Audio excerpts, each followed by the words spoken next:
We are gathered here to fill you with fear and give you a treat for your ears as we invade your mind with our scary rhymes and some tales that can be gory. As you bear witness and sit here and listen to our poetic horror stories.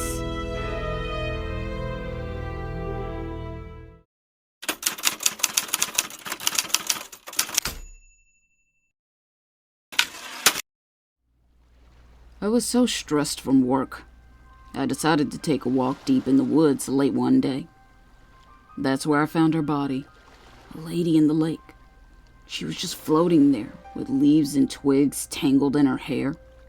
She was cold to the touch, which made my heart skip a beat and my adrenaline started to rush. She had no clothes on. She was completely nude. I just stood there, scared, wondering what I should do. I know I need to find help, but my legs won't let me move.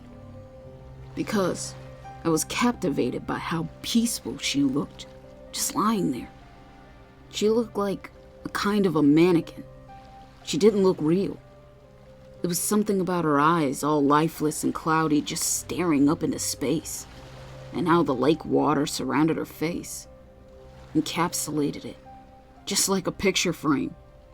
It was so calming and serene, looking at the bugs crawling in and out of her parted blue lips. I was hypnotized, completely mesmerized, I have to admit it.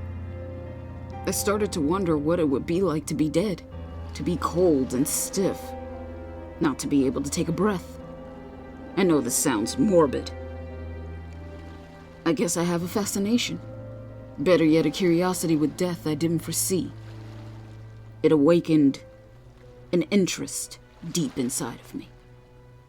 I think I'll keep her a secret, just for a while. I want to keep her to myself. I will eventually call the authorities for help. But for now, watching her is the only thing that relieves my stress.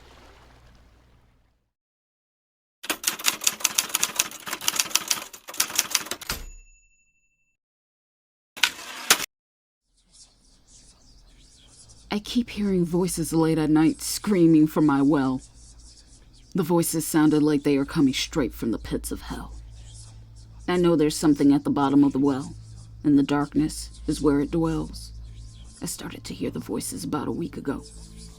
And now, at that time, the voices were faint and very low. Now the voices are rising up out of the well, coming closer to the top. They're getting louder and the voices won't stop. I can hear them moving closer as they roam up the road. I hear them moving towards my home. Now they are at my front door. The voices are howling, moaning, sounding like a choir in a horrible song. They keep going on and on. I can't take it anymore. I think to myself, why me? I start to hyperventilate, and I can't breathe. Now I hear them moving down my hall. I can hear their terrifying screeches coming through the walls. Then it stopped at my bedroom door. I covered my head with my sheet. I'm shaking from my head down to my toes. I yell out, "What do you want? Please leave me alone. Just go away." But the voices started to curse me to my dismay. Now it's here in my room, standing next to my bed. My ears start to bleed. The voices reverberate in my head. I scream out, "I'm sorry. I know I shouldn't have left you there. Please forgive me. I was wrong to throw you in the well. But what can I do now? You are all dead. I know you are my tenants that used to live here in my home.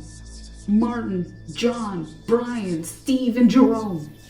I shouldn't have killed you to steal your pension check.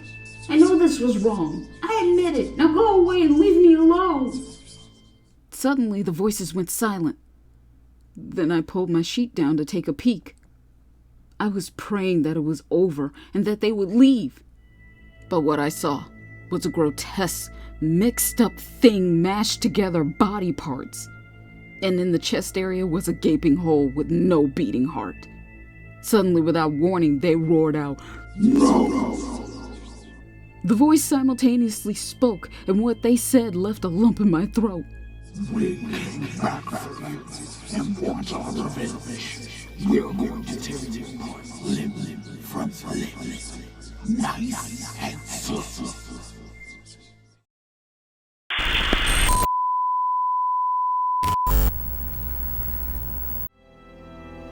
This is just a friendly reminder to please like and comment to let us know how we are doing so far.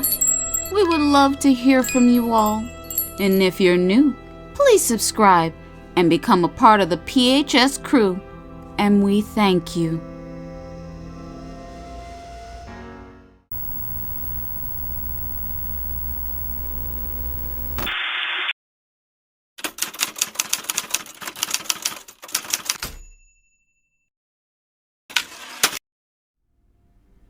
I need some help. I entered into a blood pact with a witch covenant, and I don't know how to remove myself. I was on the dark web searching for a special website. I was advised to go by a friend, and it would show up exactly at midnight. To access the site, I would have to answer just one question. They needed to know my true intentions. The question they asked, would I be willing to make an oath, a blood pact? You will be consenting to a witch's covenant. With us, you will be entering a dark contract. If you are open and you want to take part in our covenant, to a true awakening, then you are who we are looking for. No mistaking. Then, with your third eye, you will see the words appear to you that you need to repeat. Suddenly, words appeared in front of me, and I started to read. To the covenant I give my body, blood and soul, to give my all, and to forsake all others that are not a part of our circle. I have to prick my finger, and with one drop of my blood, the contract is sealed. This completed our deal. I know now this was stupid, but my friend made it sound so cool. But she played me for a fool. She knew I wanted to belong to a group. My ignorance didn't mean anything to them. I made the blood pact. I was trapped. And this is my dilemma. I can't take it back. But the crazy thing is, it's all a pyramid scheme. My friend needed to recruit others into the circle almost every week.